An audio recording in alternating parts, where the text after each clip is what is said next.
How's it going, guys? So, Tyron Zeuge stops Giovanni De Carolis in the 12th round to become the new WBA and GBU super middleweight champion of the world.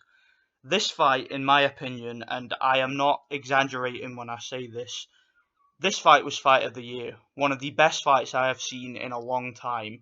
Back and forth, all out action. Both guys coming forward, both guys letting their hands go, both guys showing elite level punching technique. It was just a fantastic fight. Both guys showed good chins, good stamina, good durability, and it was just an all-out war. It was better than the first fight. And for those of you who didn't see the first fight was very similar, but this fight was even better. Now, at the start of the fight, the rounds were very close. However, in my personal opinion, Tyron Zeuge was having the better of most of the exchanges, as I thought he did early on in the first fight too.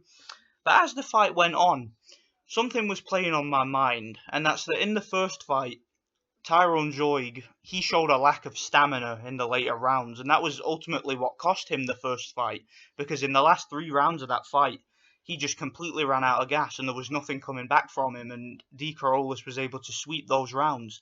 However, in this fight, clearly Tyron Zeuge has retooled his game and he has improved his stamina. He was much fitter in this fight. He was keeping up a really strong pace the whole fight. He was letting his hands go every round.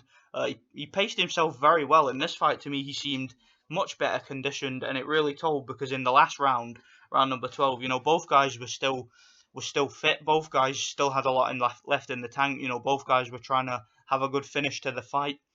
But Tyron Zeuge, that left hook he kept landing was fucking brutal. He landed some massive left hooks in that round. And, he got De Carolis in a position where, De Carolis was trying to counter on the inside, being the smarter, older, more savvy boxer. And it actually played into Tyron Zeuge's hand, and he ended up managing to hurt.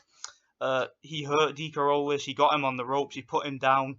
And it looked at that point like De Carolis wasn't going to get up, because when he got to his knees, you could see his eyes were swollen up. He was dizzy.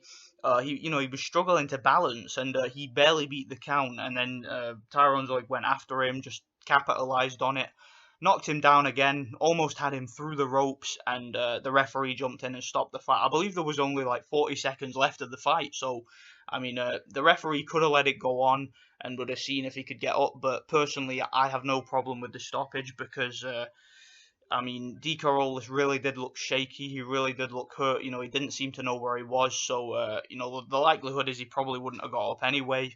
And if he did, he could have got seriously hurt. So I have no problem with the stoppage. But yeah, fantastic performance by Tyron Zeuge. New world champion. I believe he is the youngest world champion in German boxing history. I haven't actually checked that up, but I can't remember another fighter from Germany who was a world champion at 24. I could be wrong. I'll have to look that up. But yeah, apparently it seems to me like he's the youngest world champion from that country. So yeah, this is really good for him. He's got himself a world title, and there are some fantastic fights to be made after the fight.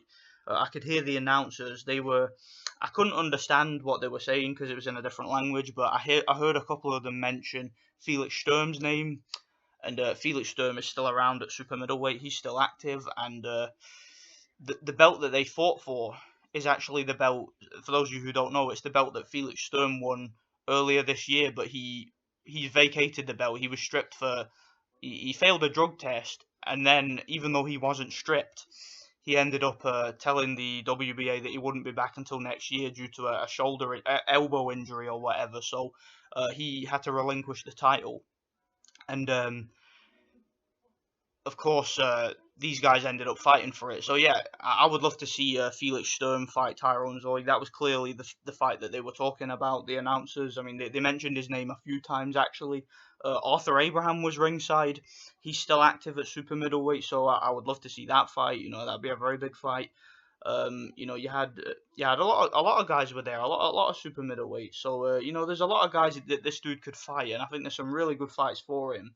Obviously, you've got Vincent Fagenboots fighting in December. He's another Sauerland super middleweight, a guy who once held the belt that these guys fought for. So come on, there's some really good fights for this kid now, and also George Groves, Fedor Chudinov. that, you know, those guys are highly ranked by the WBA at the moment. So, you know, I really look forward to seeing what this guy can do. I mean, he's a very interesting addition to the super middleweight division, and now that he's sorted out his stamina issues, it's going to be really intriguing to see what he can do. You know, very happy with this fight. It was very entertaining, as I said it would be. Let me know what you guys think, and thanks for watching. Oh, and I'm going to catch the Manny Pacquiao fight tonight. However, I'm probably not going to be doing a post-fight video until tomorrow because it'll just be too late and I don't want to wake anybody up. So, you know, stay tuned for that. Let me know what you guys think. Thanks for watching.